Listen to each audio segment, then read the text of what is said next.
Fala pessoal, o professor Marcos Cruz com vocês aqui em mais um vídeo. Hoje vou fazer com vocês a correção da prova de legislação de assistente em administração da UFRJ, concurso ocorrido agora no último domingo. Então, como vocês bem viram, né, as pessoas que fizeram a prova, não caiu o PDI. Uma tristeza, né? Porque 426 páginas, muitas pessoas estudaram e não caiu sequer uma questão. Então, eu imagino como é que vocês devem ter ficado, mas tudo bem, bola pra frente, vamos lá. Quem estudou não se importa muito com isso, apesar de ficar um pouco chateado pelo fato de ter gastado tempo, né, nessa parte, mas vamos aqui à parte que interessa, né, que é a parte de legislação, ou seja, a correção dessa prova, certo? Então, a primeira questão, a questão de número 21, é uma questão que envolve a Lei 8.112. Então, é um tópico, né, que a gente falou bastante aqui no canal, o regime jurídico dos servidores, né? Então, essa questão aqui é uma questão que a gente até viu algumas questões parecidas, né? Determinado servidor, estamos resolvendo a questão 21, determinado servidor estável, mesmo padrão, né, de sempre da PR4, da UFRJ foi aprovado e nomeado em outro concurso público. Então, servidor estável, servidor já era estável, aprovado e nomeado em outro concurso público. Após entrar em exercício no novo cargo, cumpriu o período de estágio probatório. Ou seja, ele ficou lá no outro cargo, cumpriu o período de estágio probatório, ou seja, os 3 anos, mas não foi considerado apto, aprovado. Não foi considerado, ou seja, ele foi reprovado no estágio probatório, nesse outro cargo. A pergunta é, nesse caso, o referido servidor terá, e aí a gente vai ver quais os direitos que esse servidor vai ter, né, em relação à estabilidade inicial dele aqui na UFRJ. Então o cara era servidor na UFRJ, passou no outro concurso e ele não especifica qual é a esfera do poder. E isso é importante, porque na verdade não importa qual é a esfera do poder, certo? Independente da esfera do poder, ele vai poder sair, né, para assumir esse novo cargo e pedir vacância. Certo? Então, isso aí está previsto lá no artigo 33 da 8.112. Lá fala assim, ó, a vacância de cargo público decorrerá de... Aí lá no inciso 8 fala assim, ó, posse em outro cargo inacumulável. Não fala que é posse em outro cargo inacumulável na esfera estadual, municipal, federal. Não fala isso. Ele fala o quê? Que é posse em outro cargo inacumulável. Então, vamos analisar aqui as alternativas. Neste caso, o referido servidor será exonerado do cargo atual e demitido do cargo anterior, ou seja, não, né? Se ele pediu vacância, ele tem direito a voltar, né? E ele tem direito a ter esse retorno, certo? A ser reconduzido ao cargo anterior. Se for dentro da esfera federal, aí tem algumas facilidades, que ele consegue manter o mesmo regime que ele tinha antes. No meu caso, eu era servidor numa instituição, passei num concurso para outra, também federal, e eu mantive todos os meus... mantive mesmo matrícula de servidor, mesmo regime previdenciário, tudo igualzinho. Por quê? Porque eu não dei descontinuidade ao meu serviço, eu mantive a continuidade, certo? Se fosse em outra esfera, fosse estadual, enfim, qualquer outra esfera, eu não conseguiria. Então, exonerado, não. Demitido do cargo atual e reconduzido ao cargo anterior, não vai ser demitido, né? Se ele já era servidor no outro cargo, ele vai ser exonerado. Então, aqui está errado, né? Ele vai ser reconduzido ao cargo anterior? Sim, ou seja, essa letra B aqui, ela confundiria muitas pessoas, né? Porque a pessoa ia pensar aqui em demitido, né? Mas na verdade não é demitido, né? Seria exonerado. Exonerado do cargo atual, não, certo? E reaproveitado, não, reaproveitamento é outra coisa, certo? Nesse caso é recondução, é o retorno do servidor estável ao cargo anteriormente ocupado. Certo? Então, não é reaproveitamento, é outra situação aqui. Demitido do cargo atual e aposentado, esse aqui não faz o menor sentido, né? Aposentado. E na letra E, exonerado do cargo atual, beleza? Se ele era servidor no cargo atual, passaram os 3 anos e ele não conseguiu aprovação no estágio probatório, ele vai ser exonerado do cargo, não demitido. E reconduzido ao cargo anterior, sim, esse é um benefício da estabilidade. Se ele pediu vacância, quando ele volta, ou seja, quando ele é reconduzido ao cargo anterior, ele vai ser exonerado do cargo atual. Pronto, perfeito. Então ele vai ser exonerado desse cargo atual, que não especifica qual é a esfera do poder em que ele está atuando, e ele vai ser reconduzido ao cargo anterior. E essa parte da recondução, ela está lá no artigo 29, certo? Eu vou escrever aqui do lado, ó, aqui embaixo, artigo 29 no inciso 1. Porque lá no inciso 1 ele fala assim, ó, inabilitação em estágio probatório relativo a outro cargo, que é exatamente essa situação. Então, né, esse caso aí foi um caso de recondução. Recondução. Pronto, beleza. Vamos agora para a questão de número 22. Durante mais uma questão de estágio probatório, né, mais uma questão da 8.112, e aí vocês tiram a importância da 8.112 nos concursos de universidades e institutos federais. Durante o estágio probatório, poderão ser concedidas licenças ao servidor, exceto... Só tem um vídeo no canal, que é uma música, que eu falo sobre o que é que pode ser concedido ao servidor no estágio probatório. Na verdade, o que não pode, que é exatamente essa musiquinha lá, que eu recomendo que vocês deem uma olhada, que eu falo do MC Catra. MC Catra. Eu sei que o nome do cara lá é Mr. Catra, mas aqui é o MC Catra. E do que é que trata? Lá na música eu falo assim, ó, não serão concedidos em estágio probatório alguns tipos de licença, isso é muito notório. Aí ó, eu falo primeiro, mandato classista. Então eu já falo lá na música, certo? Onde é que vai tratar disso, pessoal? Vai tratar no artigo 86, certo? Da 8.112. Aí, esse específico dessa questão, né? Porque, na verdade, essa parte ela é meio solta lá na lei. Então, você tem que buscar especificamente cada item lá, porque realmente isso não é uma coisa que está bem organizada. Então, vamos lá. Durante o estágio probatório poderão ser concedidas licenças ao servidor, exceto, ou seja, quer saber qual é errado. Pode ser concedido para o serviço militar? Pode. Pode ser concedido licença por motivo de doença em pessoa da família? Pode também. Para atividade política, será que pode? Pode também. Lógico que nesse caso aqui da atividade política, que esse tópico aqui especificamente, ele está lá no artigo 86 e ele fala que é uma licença sem remuneração, tá? Então, esse aqui para atividade política é sem remuneração. Pronto, beleza. Então pode, né, também. E aqui, ó, para o desempenho de mandato classista. Pronto, é a primeira coisa que eu falo lá na música, não é? De mandato classista é que vem o MC. Aquele que luta, o que luta pela classe, que luta por todos, que luta por si. Ou seja, não pode. Então, mandato classista não pode. Ele quer o exceto. Letra D. Essa aqui facinho para quem está acompanhando o canal. E a letra E, né? Fala aqui, ó, por motivo de afastamento do cônjuge ou companheiro. Então, só reforçando aqui o que é que esse MC Catra, né? Quais são as situações que o servidor não tem direito à licença. O que é que ele não tem direito, né? Ele não tem direito ao mandato classista, não tem direito à capacitação, licença para capacitação, nem para tratar de interesses particulares. Questão 23. Essa questão aí é da Lei 12.527, que é a Lei de Acesso à Informação. Vamos ler. A Lei Federal número 12.527 de 2011, Lei de Acesso à Informação, atesta que é dever de órgãos e entidades públicas promover, independentemente de requerimentos, a divulgação de informações de interesse coletivo ou geral por eles produzidas ou custodiadas em local de fácil acesso, no âmbito de suas competências. Dadas abaixo as informações mínimas que deverão constar na referida lei, assinale a opção incorreta.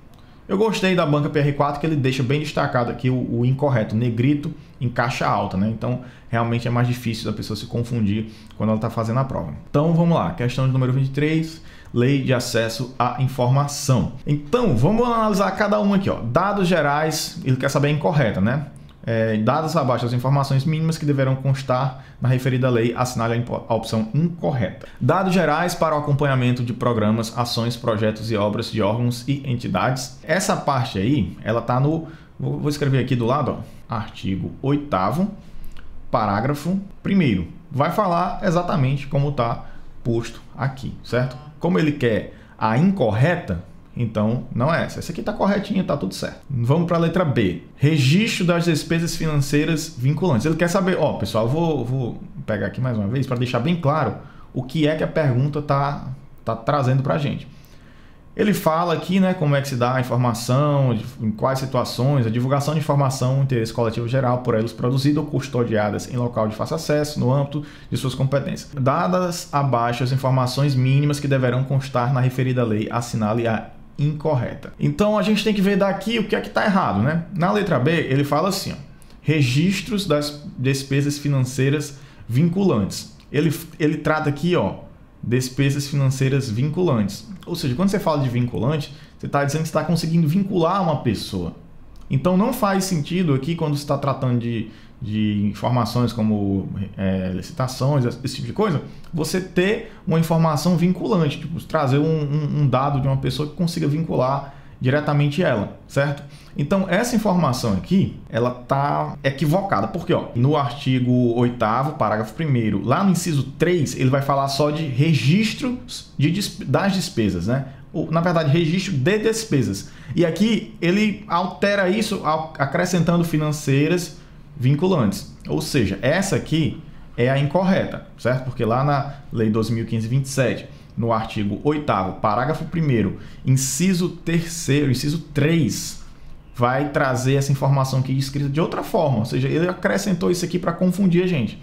Outra coisa, na letra C. Ó, aqui na letra C, tá da mesma forma que está na lei, lá no inciso 6, certo? Respostas a perguntas mais frequentes da sociedade. Ou seja, a lei de acesso à informação diz que é obrigada a pessoa fornecer essas informações aqui. Outra informação que é obrigada a fornecer: registro de quaisquer repasses ou transferências de recursos financeiros, certo? Então esse aqui também está o que? Perfeitinho lá no inciso 2. Ou seja, ele pegou só o artigo 8º e foi colocando aqui alguns itens separadamente. A letra E, informações concernentes a procedimentos licitatórios. Isso aqui está no mesmo artigo, parágrafo 1º, inciso 4. Ou seja, letra B, certo? E confere realmente com o gabarito que foi fornecido pela banca, certo?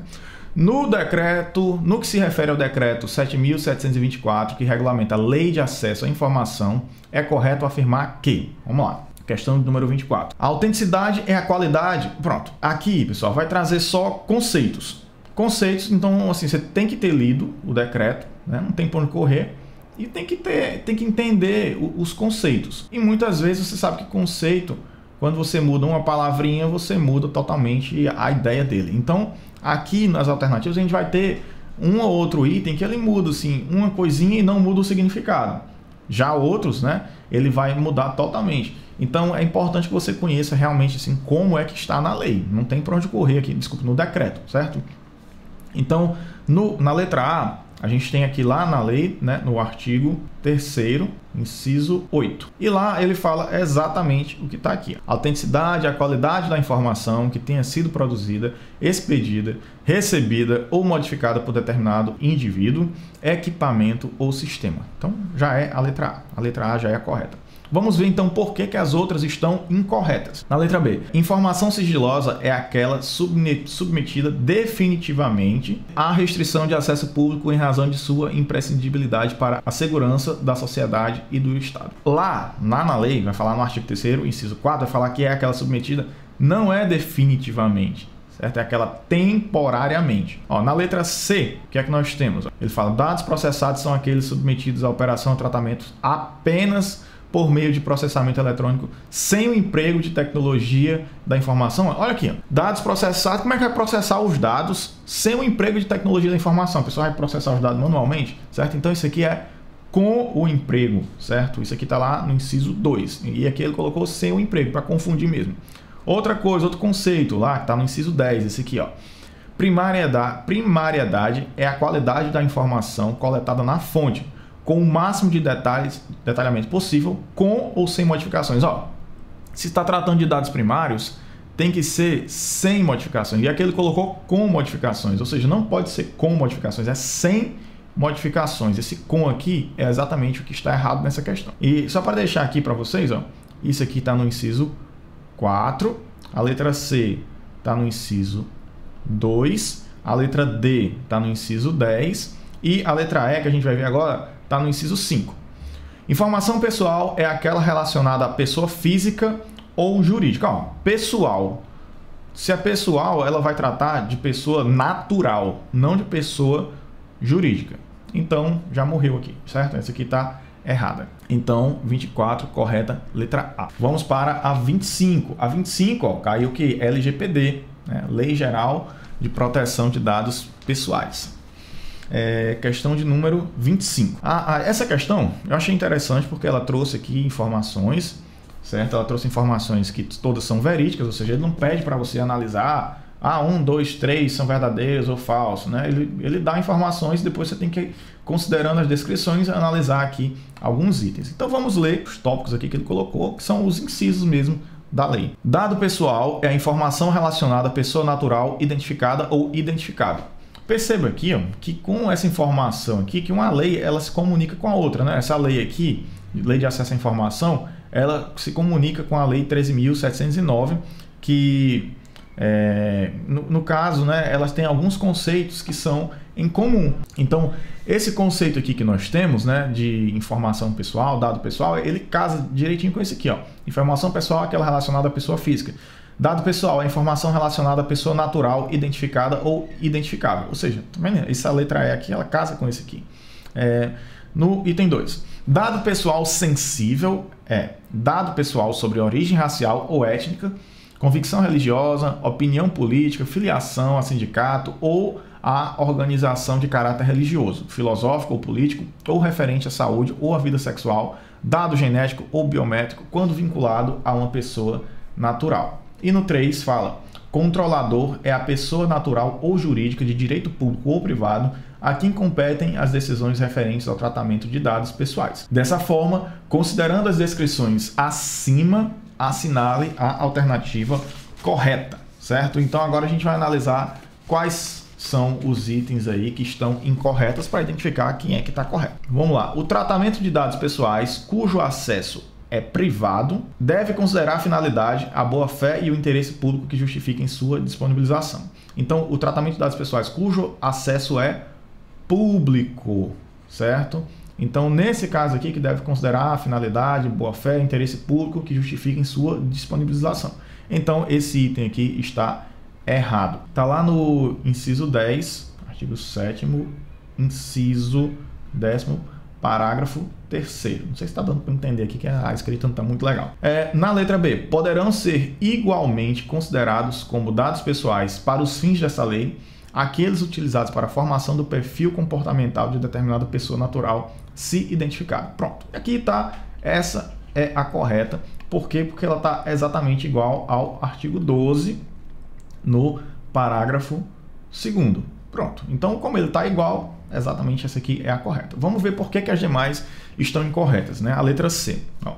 A lei é aplicada inclusive ao tratamento de dados pessoais. Não, lá no artigo 4º, fala esta lei não se aplica. Ele fala que a lei é aplicada. A lei não se aplica, certo? Eu boto aqui inclusive, né? Ó. A lei não se aplica ao tratamento de dados pessoais. Isso aqui está lá no artigo 4º, inciso 1. Então, esse aqui também está errado. Letra D. Letra D está lá no artigo 10º, inciso 2, parágrafo 1º. Artigo 10º, inciso 2, parágrafo 1º. Quando o tratamento for baseado no legítimo interesse do controlador, todos os dados pessoais, mesmo aqueles não necessários para a finalidade pretendida, poderão ser tratados. Olha aí, pessoal. Ele fala todos os dados, né? Então não faz sentido. São somente os dados pessoais que são necessários, certo? Então não tem mesmo os não necessários, não. Somente os dados pessoais necessários. Então esse item aqui também está errado. E na letra E, esse item aqui é o tipo de item que dava para você compreender mesmo sem ter lido a lei, né? Porque quando está falando de tratamento de dados, não faz sentido a pessoa usar até os dados que não são necessários, né? Na letra E, ele vai estar fundamentado no artigo 11, no inciso 1. O tratamento de dados pessoais sensíveis somente poderá ocorrer com o consentimento do titular, mesmo nas hipóteses de cumprimento de obrigação legal ou regulatória pelo controlador. Nesse caso aqui, nessa primeira parte, né, tá no inciso 1, ele fala assim, ó, consentir de forma específica e destacada para finalidades específicas. Nesse caso, ó, o tratamento de dados pessoais sensíveis somente poderá ocorrer com o consentimento do titular? Tá correto. Somente poderá acontecer com o consentimento. Só que não é só ter o consentimento, é ter o consentimento de forma destacada, certo? Então, a escrita ficou um pouco diferente, isso aí justifica que está errado. E a outra coisa, né, que ele fala lá embaixo, mesmo na hipótese de cumprimento de obrigação legal ou regulatória pelo controlador. Ou seja, nessa parte aqui, que é hipótese de cumprimento de obrigação legal, não precisa do consentimento. Então, esse item ele veio para misturar, porque a primeira parte tem que ter consentimento, mas tem que ser um consentimento público bem definido, e na segunda parte não precisa de consentimento. Então, enfim, ficou uma mistureba aqui nesse item tá bom? Então ele está errado, portanto, a correta é a letra B. Vamos agora para a 26. Na questão de número 26, a gente vai ter uma questão do Código de Ética do Servidor Público Federal, que é pelo Decreto 1171, que a gente também tem um vídeo aqui no canal, completão aí com questões e tudo mais.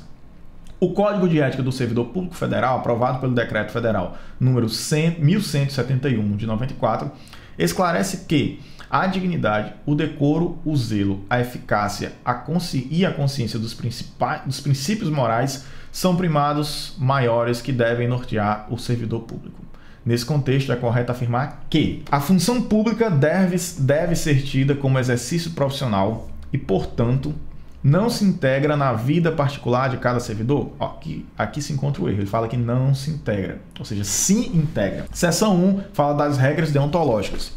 E lá no inciso 6, ele fala: a função pública deve ser tida como exercício profissional e, portanto, se integra na vida particular. E aqui ele colocou que não se integra, então esse aqui está errado, e ele diz é correto afirmar. Então esse aqui está incorreto. Na letra B, ele fala: a moralidade da administração pública se limita à distinção entre o bem e o mal? Não, pessoal, pelo amor de Deus, né? Esse negócio aqui de se limita, ela não se limita à distinção entre o bem e o mal, tá no inciso 3, certo? Então, essa aqui também cai fora. Letra C. Nem toda ausência injustificada do servidor do seu local de trabalho é fator de desmoralização do serviço público, pois nem sempre conduz à desordem nas relações humanas. Não, aqui está totalmente contrário do que o decreto fala. Ele fala nem toda, não, é toda ausência injustificada, pois conduz, aqui não tem nem sempre, né? Pois conduz, então tá errado esse item aqui, certo? Por causa desses termos aqui.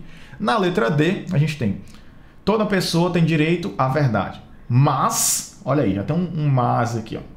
Mesmo sem conhecer o decreto, toda pessoa tem direito à verdade, mas o servidor pode omiti-la desde que seja contrária aos interesses da própria pessoa. Não precisa ter lido para saber que isso aqui está errado, certo? Isso aqui está no inciso 8, fala assim: o servidor não pode omiti-la, certo? O servidor não pode omitir a verdade. E na letra E, foi a única que sobrou, né? A gente tem lá, esse aqui está previsto lá no inciso 5. Então, a letra E é a alternativa correta. O trabalho desenvolvido pelo servidor público perante a comunidade deve ser entendido como acréscimo ao seu próprio bem-estar, já que, como cidadão integrante da sociedade, o êxito desse trabalho pode ser considerado como seu maior patrimônio. Olha aí, pronto. Perfeito. Muito lindo, né? Essa fala aí, muito linda. Pronto. Então, a letra E é a alternativa correta. Vamos para a 27. O Decreto Federal número 9.758 de 2019 dispõe sobre a forma de tratamento empregada na comunicação oral ou escrita com agentes públicos da Administração Pública Federal, considerando a quem se aplica, ou seja, ele quer saber a quem se aplica isso, né? O que determina o decreto citado, marque a resposta incorreta, ou seja, nós queremos a errada. Aos ocupantes de cargo, ou seja, a quem que se aplica esse decreto, porque esse decreto ele vai tratar dos pronomes de tratamento, né, que ele fala que para os servidores públicos agora não tem magnífico senhor reitor, não, agora senhor reitor, ou seja, só tem lá uma parte que é para juízes, aqueles cargos mais assim, que ainda permaneceu aquela meritíssimo, excelentíssimo e por aí vai. As pessoas que têm aquela preocupação muito grande com os pronomes de tratamento. Então ele quer saber basicamente a quem se aplica isso, certo? Questão de número 27, vamos agora resolver mais esse item. Aos ocupantes de cargo em comissão e de função de confiança, certo? Esse aqui está aonde? Está lá no artigo 1º, parágrafo 2º, inciso 7. Então esse aqui está lá dentro, não é o que a gente está procurando, isso aqui é correto. Ao pessoal temporário, também se aplica. O pessoal temporário também. As autoridades públicas de qualquer nível hierárquico, exceto os ministros de Estado. Aqui que está o erro, que ele fala exceto aos ministros de Estado, ou seja, incluindo os ministros de Estado. Então a letra C é a incorreta, certo? Isso aqui está lá no inciso 8. Né? Se você for procurar lá, vou botar aqui, ó, artigo 1º, parágrafo 2º, parágrafo 2º, inciso 8. Aos empregados públicos também se aplica, que está no inciso 3, e aos servidores públicos ocupantes de cargo efetivo também se aplica, que está no inciso 1. Ou seja, essa aqui, facinha, letra C. 28. Essa lei aqui é uma lei que eu acho assim que é meio que um pouco desnecessária colocá-la no concurso atualmente, que essa lei ela vai ser descontinuada e vai entrar uma nova lei no lugar dela. Então, assim, acho é uma lei bem pesada, com muito número, muita coisa, com alguns cálculos, inclusive, e que eu acho que não é muito útil, sim, porque já ela vai mudar. A Lei Federal número 8.666 institui normas para licitações e contratos, ou seja, a Lei das Licitações e Contratos da Administração Pública. Considerando a referida lei, assinale a opção correta. Nós queremos a correta. Vamos lá, número 28, a questão. As normas de licitações e contratos devem privilegiar o tratamento diferenciado e favorecido às microempresas e empresas de pequeno porte na forma da lei. Corretíssima. Já a primeira já é a correta e eu vou dizer a vocês aqui onde é que ela está. Ela está no artigo 5A. Então, no artigo 5A vai falar exatamente isso aqui, esse tópico que está no item A. Então, 5A, perfeito, aqui é essa. Vamos ver por que as demais estão erradas. Na letra B, eu vou só deixar aqui, porque eu não vou ficar entrando aqui nos detalhes, certo? Eu não vou escrever todos, então pedir para vocês prestarem atenção na fala, certo? Então, eu vou só falar. A licitação será sigilosa, sendo públicos e acessíveis ao público alguns atos de seu procedimento, salvo quanto ao conteúdo das propostas até a respectiva abertura. Então, aqui tem dizendo a licitação será sigilosa, ela não será sigilosa, certo? Então, aqui está errado, ela não será sigilosa. Letra C. A execução das obras e dos serviços devem programar-se, ainda que parcialmente ou sem previsão de seus custos atual e final. Pessoal, ó, você pegou, imagina, então a lei que trata de licitação. Ela vai dizer que a execução de obras, ela não precisa ter programação, você não precisa saber quanto vai gastar, nem o custo final, nem inicial. Então esse item C aqui é um que não dá para marcar, por mais que você não tenha lido a lei. Então ele fala que ainda que parcialmente, não, tem que ser o que? Programar-se em sua totalidade, certo? E aqui está no artigo 8º. Então esse item C aqui está no artigo 8º. Os contratos para prestação de serviços técnicos profissionais especializados deverão, em qualquer caso, ser celebrados mediante a realização de concurso sem estipulação prévia de prêmio ou remuneração. Então ele fala assim, ó, os contratos para prestação de serviços técnicos, ele fala em qualquer caso, né? Cadê? Ó, aqui na letra D. Em qualquer caso, preferencialmente com estipulação. Ele fala aqui, ó, que deverão, em qualquer caso, não é isso aqui, em qualquer caso é preferencialmente, certo? Em qualquer caso é um conceito diferente, é preferencialmente. Vou botar só preferencial, já sabe que é preferencialmente ser celebrados mediante a realização de concurso. E aí ele fala sem estipulação, não, é com estipulação prévia de prêmio e remuneração. Ou seja, não tem sentido fazer uma licitação e não sabe quanto é que vai pagar a pessoa. Na letra E. Nos casos em que couber convite, a administração não poderá utilizar a tomada de preços, não, ela poderá realizar a tomada de preço. Aqui, artigo 23, vou escrever aqui, parágrafo 4º. Pronto, então 28, letra A é a correta. Vamos para a 29, já estamos chegando aqui na reta final, né? E se você ainda não é inscrito no canal, eu acho que agora é a hora de você se inscrever. E se você também ainda não me segue no Instagram, olha aí, ó, agora é a hora de me seguir também. Então, ó, @MarquesCruz. Vamos lá, se inscrever no canal, facinho, não paga nada. Estou preparando esses vídeos aqui preparando os vídeos aqui de maneira gratuita para vocês, então sempre tem um objetivo de ajudar. Então, para reforçar, fortalecer o canal, fortalecer nossa comunidade, motivar também para que eu possa trazer mais vídeos, é importante que você se inscreva no canal, o canal está crescendo. E eu queria que você dissesse como é que você se saiu nessa prova. Se você discorda também de algum gabarito, de alguma questão que foi colocada aqui, se tem alguma coisa que ficou meio duvidosa, tá bom? Então, sem mais delongas, vamos voltar aqui para a questão. Questão de número 29, Lei Federal número 9.784 de 1999, que se refere aos processos administrativos. Processos administrativos aqui, ó, da Administração Pública Federal. Está correto afirmar que as intimações serão nulas quando feitas sem observância das prescrições legais e o comparecimento do administrado não supre sua falta ou irregularidade. Ó, no artigo 26, essa questão aqui, ó, artigo 26, parágrafo 5º, ele fala assim, ó, mas o comparecimento do administrado supre sua falta ou irregularidade. Ou seja, por mais a pessoa fez uma intimação de forma errada, não tem a prescrição legal, mas o administrado, ele foi lá, né, ele compareceu, então ele vai suprir a falta ou irregularidade. Aqui ele colocou não supre, ou seja, esse item aqui está errado e ele quer o correto, ou seja, não é a letra A. A decisão de recursos administrativos pode ser objeto de delegação. No artigo 13, aqui ó, artigo 13, ele fala, não podem ser objeto de delegação. Aí lá no inciso 2, ele vai falar desse item. A decisão de recursos administrativos pode, né? Então não pode ser objeto de recurso, não pode ser objeto de delegação a decisão de recursos administrativos. Pronto, então isso aqui também está errado. Letra C. Ainda que tenha interesse, direto ou indireto na matéria, o servidor ou autoridade não está impedido de atuar em processo administrativo. Pessoal, essa aqui também é outra coisa que não precisava ter lido. Ó, se o servidor ele tem interesse na matéria daquele processo, não tem sentido ele atuar no processo, né? Então, aqui fala, ele não está impedido. Não, ele está impedido. Essa aqui é uma que dava para eliminar mesmo sem ter lido, certo?